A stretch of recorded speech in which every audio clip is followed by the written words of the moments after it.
ప్రాచీన ఆలయాలు గడిచిన కాలంలో నడిచిన ఆధ్యాత్మిక వైభవానికి ప్రతీకలు. ఎన్నో చారిత్రక విశేషాలను తమలో నిక్షిప్తం చేసుకున్న బహుసుందర భాండాగారాలు. అలనాటి రాజుల పౌరుషం, పరిపాలనతో పాటు వారు చేసిన దానాలు, అనుసరించిన ధర్మ మార్గాలను తెలియచేయడానికి ఆలయాల గోడలే గ్రంథాలయాలయ్యాయి. అద్భుతమైన శిల్పకళను ఆవిష్కరించే అనుభూతి కేంద్రాలయ్యాయి. అలాంటి కళాత్మక ప్రదేశాలలో ఖజురహో ఒకటి. ఇక్కడ నిర్మితమైన పార్శ్వనాథ ఆదినాథ ఆలయమే ఈ వారం దివ్యక్షేత్రం.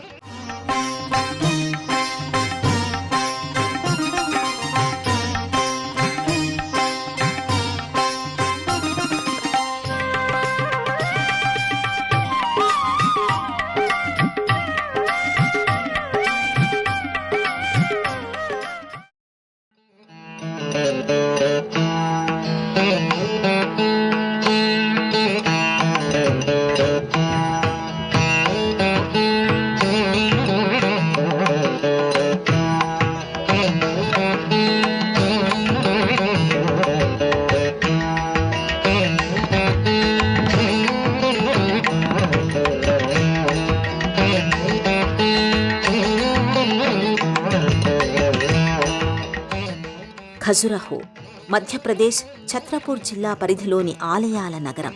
ఇక్కడి వింధ్య, సాత్పుర పర్వత శ్రేణుల మధ్య నుంచి నర్మదా నది ప్రవహిస్తూ ఉంటుంది. ఎంతో ప్రాచీన వైభవం కలిగిన మధ్యప్రదేశ్ క్రీస్తుపూర్వం 6వ శతాబ్దంలోనే నాగరికత వెల్లివిరిసిన ప్రాంతం. ఒకప్పుడు ఉజ్జయినిగా, అవంతి నగరంగా ఈ ప్రాంతం తన ప్రత్యేకతను చాటుకుంది. మౌర్యులు, శాతవాహనులు, చందేలా రాజపుత్రుల్ని ప్రభావితం చేసిన ప్రాంతం ఇది. మధ్యప్రదేశ్ అందమైన ప్రకృతితో పెనవేసుకుపోయిన ప్రాంతం. ఆహ్లాదకరమైన వాతావరణంతో అనుబంధాన్ని పెంచుకున్నట్టుగా కనిపించే ప్రదేశం.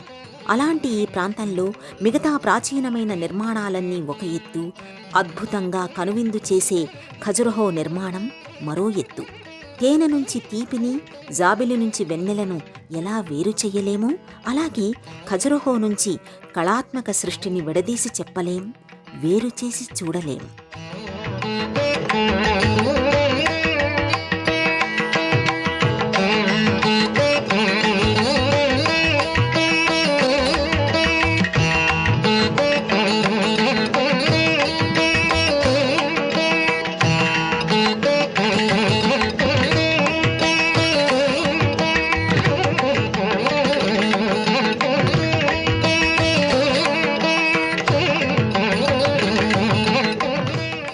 హేమవతి అనే సౌందర్యవతికి, నెలరాజైన చంద్రుడికి జన్మించిన చంద్రవర్మ చందేలా రాజుల మూల పురుషుడిగా చరిత్ర చెబుతోంది. క్రీస్తు శకం 10-12 శతాబ్దాల కాలంలో ఖజురహో ఆలయాల నిర్మాణం జరిగినట్టుగా ఇక్కడి శాసనాల వలన తెలుస్తోంది. చందేలా రాజులు ఎంతటి పరాక్రమవంతులో ఆధ్యాత్మిక పరంగా అంతటి అంకితభావం కలిగినవారు. అందువల్లనే వారు ఒకరి తరువాత ఒకరుగా సింహాసనాన్ని అధిష్ఠిస్తూ వచ్చినట్టే ఈ ప్రదేశంలో ఒకటి తరువాత ఒకటిగా ఆలయాలు వచ్చి చేరాయి. చందేలా వంశంలోని వారసుల వారీగా చూసుకుంటే హర్షవర్ధనుడు మాతంగేశ్వర ఆలయాన్ని నిర్మించాడు. ఆయన కుమారుడైన యశోవర్మ లక్ష్మణ మందిరాన్ని కట్టించాడు. ఆయన పుత్రుడైన ధంగా మహారాజు కాలంలో పార్శ్వనాథ ఆలయం నిర్మితమైనట్టుగా చరిత్ర చెబుతోంది. జినానాథ అనే జైన భక్తుడు అందుకు కారణమై ఉండవచ్చని అనుకోవడానికి నిదర్శనంగా ఇక్కడ ఓ శాసనం కనిపిస్తూ ఉంటుంది. ఆ భక్తుడిని ధంగా మహారాజు ఎంతో గౌరవించేవారని అంటారు. ఈ ఆలయం వెనుక గల అనుబంధ ఆలయంలో మనకు ఆదినాథుడు కనిపిస్తూ ఉంటాడు. పార్శ్వనాథుడి కంటే ముందుగా ఆదినాథుణ్ణే ఇక్కడ ప్రతిష్ఠించారని, ఆయనకే ఈ ఆలయాన్ని అంకితమిచ్చారని చెబుతారు.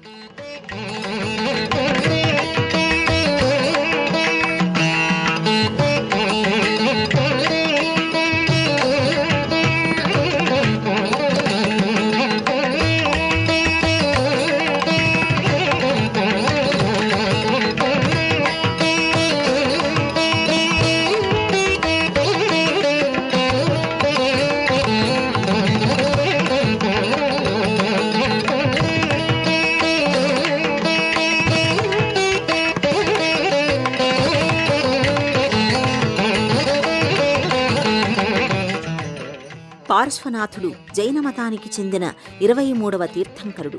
తనకు ముందున్న 22వ తీర్థంకరుడైన నేమినాథుడి ప్రతిమను చూసి ఆ మార్గంలో అడుగులు వేసినవారు. సర్వజ్ఞతను పొందడానికి ముందు ఆయన 84 రోజుల పాటు ధ్యానంలో ఉన్నారని చెబుతారు. 24వ తీర్థంకరుడైన వర్ధమాన మహావీరుడి కంటే 273 సంవత్సరాల ముందు కాలానికి చెందిన పవిత్ర జీవన ప్రయాణికుడు పార్శ్వనాథుడు. జైన సంప్రదాయాన్ని పునరుద్ధరించడంలో, ప్రచారం చేయడంలో పార్శ్వనాథుడు ప్రధానమైన పాత్రను పోషించారని అంటారు. అలాంటి ఆయన నెలవైన ఈ ఆలయాన్ని చూడగానే అద్భుతాన్ని, ఆశ్చర్యాన్ని కలిపి కట్టారేమోనని అనిపించక మానదు. సువిశాలమైన ప్రదేశంలో విశాలమైన వేదికపై ఎత్తైన విమాన గోపురంతో అద్భుతమైన శిల్పకళకు ఆనవాలుగా ఈ ఆలయం కనిపిస్తూ ఉంటుంది.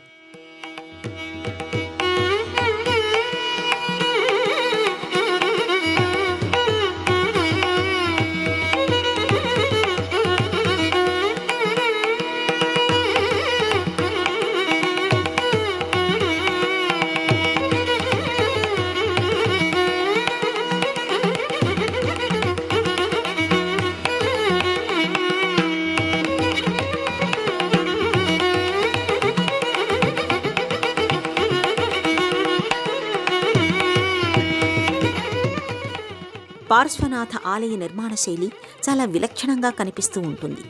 సాధారణంగా ఆలయ నిర్మాణం అడ్డంగా పేర్చిన విశాలమైన బండరాళ్లపై జరుగుతూ వెళుతుంది. కానీ ఇక్కడి ఆలయాన్ని పరిశీలిస్తే నిలువు స్తంభాలను వరుసగా నిలబెట్టినట్టుగా అనిపిస్తూ ఉంటుంది. ఆ స్తంభాల పాదభాగంలోని ఖాళీలు మనకు స్పష్టంగా కనిపిస్తూ ఉంటాయి. 3 వైపులా గల ఆలయం గోడలపై తీర్చిదిద్దిన శిల్పాలను ఒక్కసారి పరిశీలిస్తే ఆ విస్మయానికి ఇక విరుగుడు ఉండదేమోనని అనిపించక మానదు.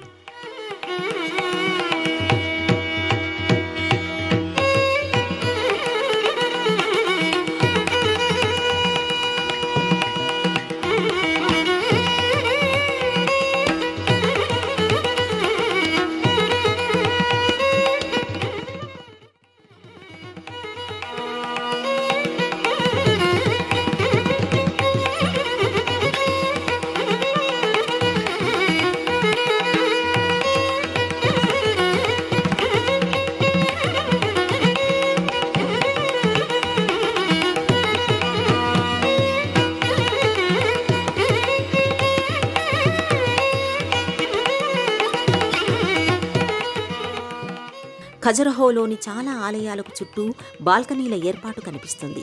అందుకు భిన్నంగా పార్శ్వనాథ ఆలయానికి బాల్కనీలు కనిపించవు. అందువలన ఈ స్థానంలో మరింత శిల్పకళను ఆవిష్కరించారు. 3 వరుసలలో ఆవిష్కరించిన శిల్పాలలో సౌందర్యాత్మకమైనటువంటి జంట శిల్పాలు ఎక్కువగా పలకరిస్తాయి. ఒకే శిల్పం 3 శిల్పాలు కలిగిన పలకల అమరిక కూడా అందంగా కనిపిస్తుంది. క్రింది వరుసలో శిల్పాలకు మధ్యలో యాలిస్ రూపాలను ఏర్పాటు చేశారు. 3 వరుసలలోనూ మందిరాల నమూనాలలో మలిచిన దేవతామూర్తులు, మందిరాలను పోలిన కిటికీలు కనిపిస్తాయి. పైకి వెళుతున్న కొద్దీ శిల్పాల పరిమాణాన్ని తగ్గిస్తూ వెళ్లడాన్ని గమనించవచ్చు.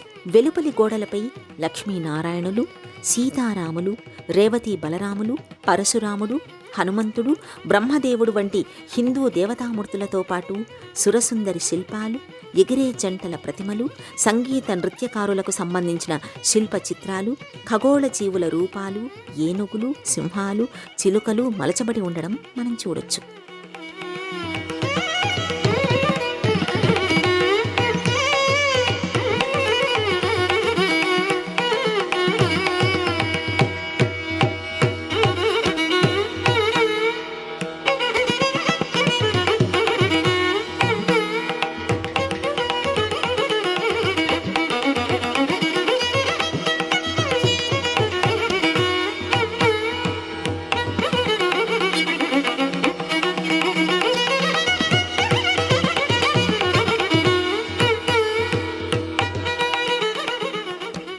మూడు వరుసల శిల్పకళను దాటిన తర్వాత నుంచి విమాన గోపురం నిర్మాణం మొదలవుతుంది. చిన్న చిన్న విమాన గోపురాలన్నీ కలిపి మధ్యలోని ప్రధానమైన విమాన గోపురాన్ని పైకి ఎత్తుతున్నట్టుగా, ఒకదానినొకటి తలకెత్తుకున్నట్టుగా నిర్మించారు. ప్రతి నమూనా విమాన గోపురం రాతి కలశాన్ని కలిగి ఉంటుంది. విమాన గోపురంపై శిల్పకళకు పెద్దగా ప్రాధాన్యత ఇవ్వలేదు. సన్నని అల్లికలతోనే అద్భుతాలు చేశారు.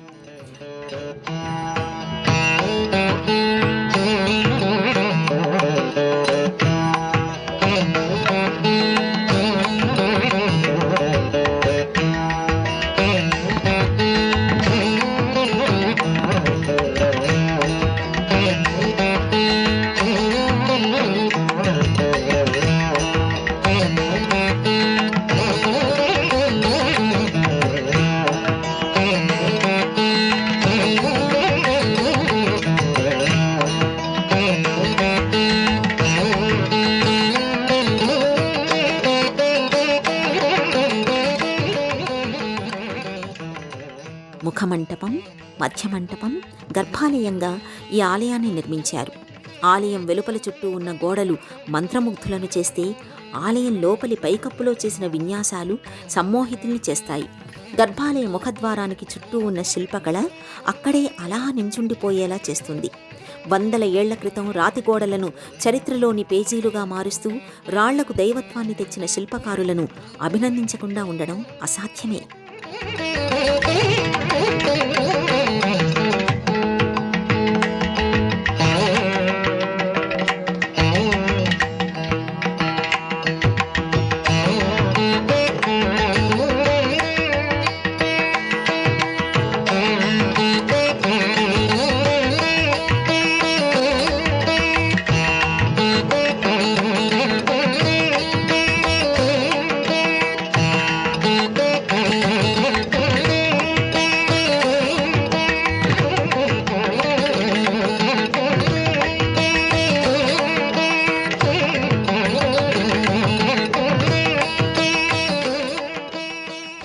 ఇక్కడి గర్భాలయంలోని వేదికపై ధ్యానముద్రలో పార్శ్వనాథుడు కొలువై కనిపిస్తాడు. 9 శిరస్సులు కలిగిన సర్పం ఆయనకు ఛత్రం పట్టినట్టుగా ఉంటుంది. నల్లరాతితో మలచబడిన ఈ మూర్తి దివ్యమైన తేజస్సును వెదజల్లుతూ ఉంటుంది. తీర్థంకరులలో నేమినాథుడు తరువాత వారు పార్శ్వనాథుడు. విశ్వసేన, వామదేవి దంపతులకు జన్మించిన పార్శ్వనాథుడు ఆ తరువాత సన్యాసాశ్రమాన్ని స్వీకరించారు. సత్యం, అహింస, కరుణ ఆయన బోధనలలోని ప్రధానమైన అంశాలు. కర్మ సిద్ధాంతాన్ని ప్రతిపాదించిన తీర్థంకరులలో ఆయన స్థానం ప్రత్యేకంగా కనిపిస్తుంది. అందువల్లనే అప్పట్లోనే ఆయనను కలికాల కల్పతరు అనే పేరుతో పిలుచుకునేవారు. అప్పటి మధుబన్, ఇప్పటి జార్ఖండ్లోని సమ్మెద పర్వతంపై ఆయన మోక్షాన్ని పొందారు. ఆ తర్వాత కాలంలో ఈ ప్రదేశం పార్శ్వనాథ పర్వతం పేరుతో పిలువబడుతూ జైనులు దర్శించుకునే పుణ్యక్షేత్రాలలో ఒకటిగా నిలిచింది.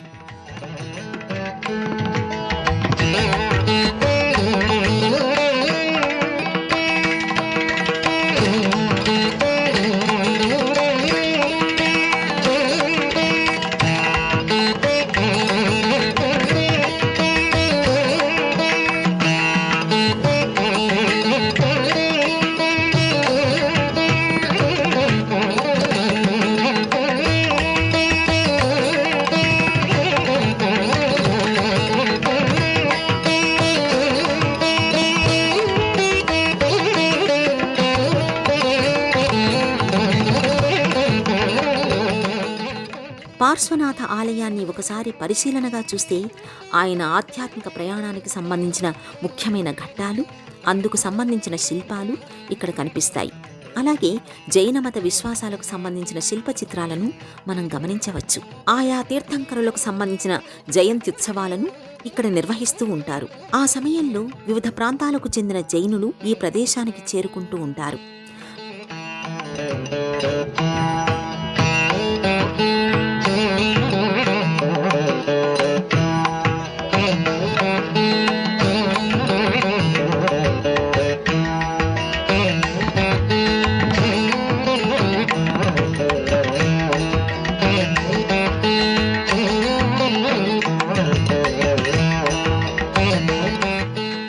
పార్శ్వనాథ ఆలయానికి అత్యంత సమీపంలో ఆదినాథుడి ఆలయం కనిపిస్తుంది. ఇది పార్శ్వనాథుడి ఆలయం కంటే చిన్నది. అయితే ఈ ఆలయం కూడా శిల్పకళాపరంగా తన ప్రత్యేకతను చాటుతూ ఉంటుంది. పార్శ్వనాథుడి కంటే ముందుగానే ఆదినాథుడి ప్రతిష్ఠ జరిగిందని అంటారు. 24 మంది తీర్థంకరులలో ఆదినాథుడు మొదటివాడు కావడమే అందుకు కారణమని చెప్పాలి. ఆదినాథుడి విషయానికి వస్తే ఇక్ష్వాకు వంశానికి చెందిన అయోధ్య పాలకుడు నాభిరాజు, మారుదేవి దంపతులకు ఒక మగ శిశువు జన్మిస్తాడు. పుట్టుకతోనే ఆ పిల్లవాడి తొడపై ఎవరో గీసినట్టుగా ఎద్దుబొమ్మ ఉండడం చూసి ఆ దంపతులు ఆశ్చర్యపోతారు. అతనికి రిషభదేవ్ అని నామకరణం చేస్తారు. యుక్త వయసులోకి వచ్చిన రిషభదేవ్ నృత్య ప్రదర్శనను తిలకిస్తూ ఉండగా ఆ నర్తకి అక్కడే కుప్పకూలిపోయి మరణిస్తుంది. నర్తకి మరణం రిషభదేవుపై తీవ్రమైన ప్రభావం చూపుతుంది. జీవితం ఎంత క్షణికం అనే విషయం అతనికి అర్థమవుతుంది. భౌతిక సుఖాల పట్ల విరక్తి భావం పెరుగుతూ పోవడంతో ఆయన సన్యాసాశ్రమాన్ని స్వీకరిస్తాడు. శాశ్వతమైన ఆనందాన్ని అన్వేషిస్తూ ఆయన తన ఆధ్యాత్మిక ప్రయాణాన్ని ప్రారంభిస్తాడు. ప్రపంచ ప్రజలకు మోక్ష మార్గాన్ని చూపించే దిశగా సాగుతాడు. అలా తన తరువాత తరాలను ప్రభావితం చేసిన తొలి తీర్థంకరుడు కావడం వల్లనే ఆయనను ఆదినాథుడిగా ఆరాధిస్తూ ఉంటారు.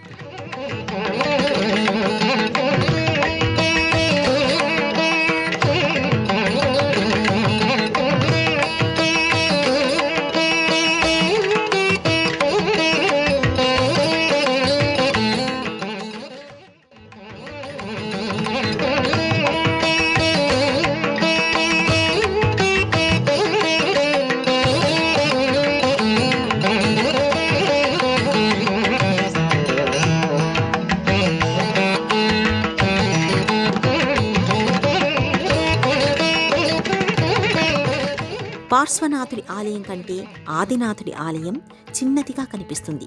అందువలన ఇక్కడ ఆవిష్కృతమైన శిల్పకళ కూడా తక్కువే.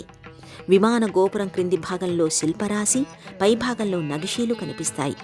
గర్భాలయ ముఖద్వారం ఇరువైపులా సూక్ష్మ శిల్పాలతో కూడిన చిన్న చిన్న మందిరాల అమరిక ఉంటుంది. నల్లరాతితో మలచబడిన ఆదినాథుడు ధ్యానముద్రలో దర్శనమిస్తూ ఉంటాడు.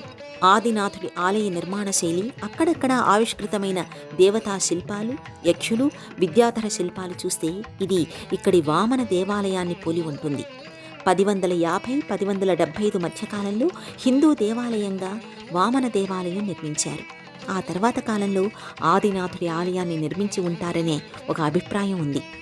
ఖజురహో ఆలయ సముదాయంలో పార్శ్వనాథ, ఆదినాథ ఆలయాలు ప్రత్యేకతను సంతరించుకొని కనిపిస్తాయి. ఈ రెండు ఆలయాల నిర్మాణం హిందూ దేవతల ఆలయాల నిర్మాణాన్ని పోలి ఉంటాయి.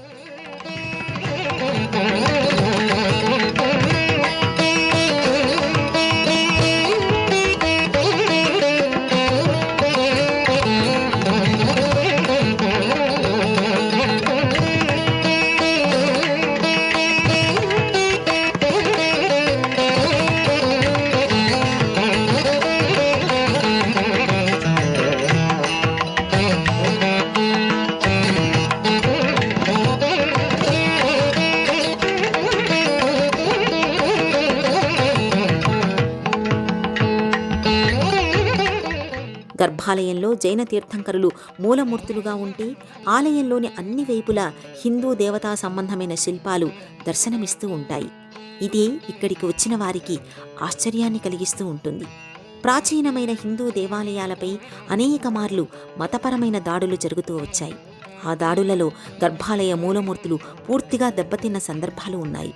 అలా ఇక్కడి గర్భాలయాల్లోని హిందూ దేవతల మూలమూర్తులు దెబ్బతినడం, ఆ సమయంలో జైన భక్తులు అప్పటి రాజులతో సాన్నిహిత్యంతో మెలగడం, ఆ కారణంగా ఖాళీగా ఉన్న గర్భాలయాలలోకి జైన తీర్థంకరుల మందిరాలు మారడం అనే మాట మనకిక్కడ వినిపిస్తూ ఉంటుంది. బ్రిటిష్ పురావస్తు సర్వేయర్ అలెగ్జాండర్ కన్నింగ్హోమ్ తన పరిశీలనా గ్రంథంలో రాసుకున్న మాట కూడా ఈ విషయాన్ని స్పష్టం చేస్తోంది. 1852లో తాను ఈ ఆలయాన్ని దర్శించినప్పుడు గర్భాలయం ఖాళీగా ఉందనే విషయాన్ని ఆయన ప్రస్తావించారు. ఆ తరువాత కాలంలో పార్శ్వనాథమూర్తిని ఇక్కడి గర్భాలయంలో ప్రతిష్ఠించి ఉండవచ్చని అంటారు.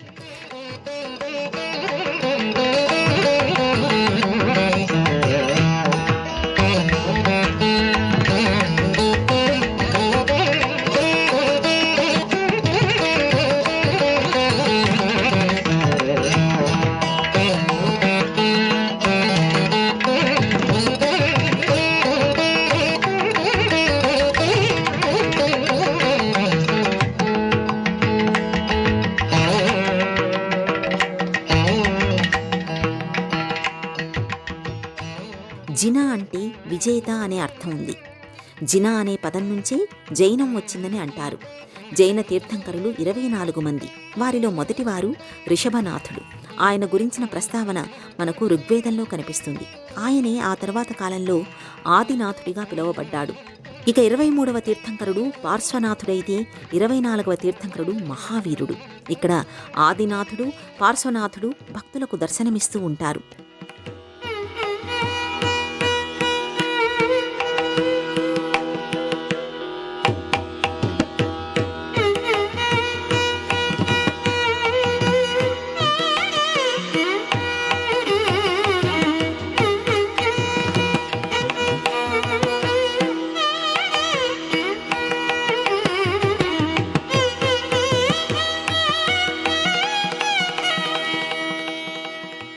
ఈ ఈ ఆలయాల తలుపులను ఉదయం 6 గంటలకు తెరుస్తారు.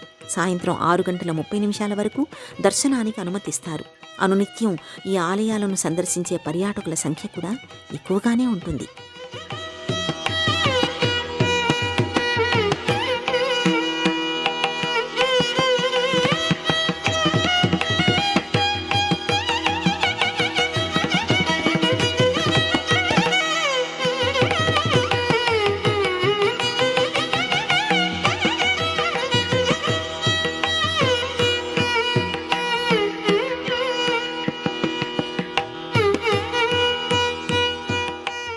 ఖజురహోలో కనువిందైన నిర్మాణాలు, చందేలా రాజుల కాలంలో ఆవిష్కృతమైన ఆలయాలు, జైన విశ్వాసాలకు విలువలకు నెలవుగా మారిన మందిరాలు, హిందూ జైన సంప్రదాయాల సమ్మిళితమై కనిపించే ఆలయాలు, ఇలా ఎన్నో చారిత్రక విశేషాలు, మరెన్నో ఆధ్యాత్మిక ప్రత్యేకతలు కనిపించే ఈ ఆలయ దర్శనం పవిత్రతను పరిచయం చేస్తుంది. మనసుకు అనుభూతిని వడ్డిస్తుంది. అందమైన జ్ఞాపకాలను అప్పగించి పంపుతుంది. దేశంలోని అన్ని ప్రధానమైన నగరాల నుంచి ఖజురహో చేరుకోవడానికి రోడ్డు, రైలు, వాయు మార్గాలు ఉన్నాయి. జిల్లా కేంద్రమైన ఛత్రపూర్కి 47 కిలోమీటర్ల దూరంలోనే ఖజురహో ఉంది. రైల్వే స్టేషన్ నుంచి 9 కిలోమీటర్ల దూరంలో, విమానాశ్రయానికి 6 కిలోమీటర్ల దూరంలో ఉన్న ఈ దివ్యక్షేత్రానికి స్థానిక వాహనాలలో సులువుగా చేరుకోవచ్చు.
ఈ కార్యక్రమాన్ని తిరిగి చూడాలనుకుంటే www.youtube.com/@ETV Life Spiritual లో చూడవచ్చు.